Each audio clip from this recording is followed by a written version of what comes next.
So it's obvious seeing carefully helps us to draw better.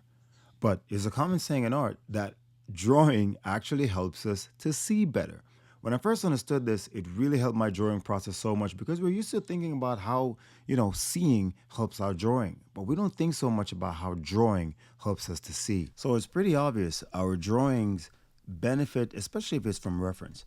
It benefits from close observation, how well we can see. And seeing involves being able to identify different aspects of the subject and isolate them.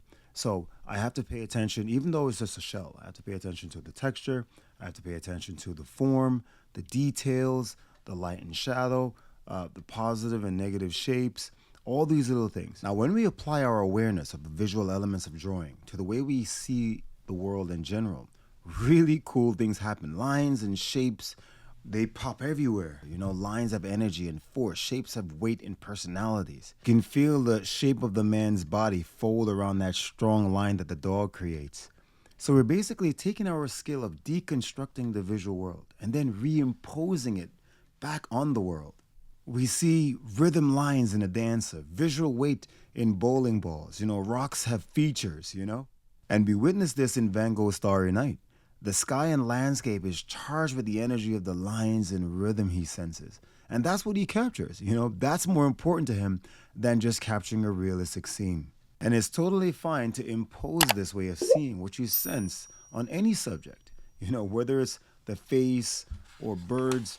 And it's kind of what I was trying to express in my line of balance chapter in my book, because it's such an important part of learning to see as an artist. We have to train our eyes to see the elemental units of the visual language in everything. So you don't always have to feel the need to capture everything. You can explore what the subject evokes in you. And that's what drawing does. It heightens our awareness of these visual elements. And then we transfer them to what we see. So the shape of the tree may be more interesting than the details. The lines of the form of the cat, the way the forms of the human body flow into each other.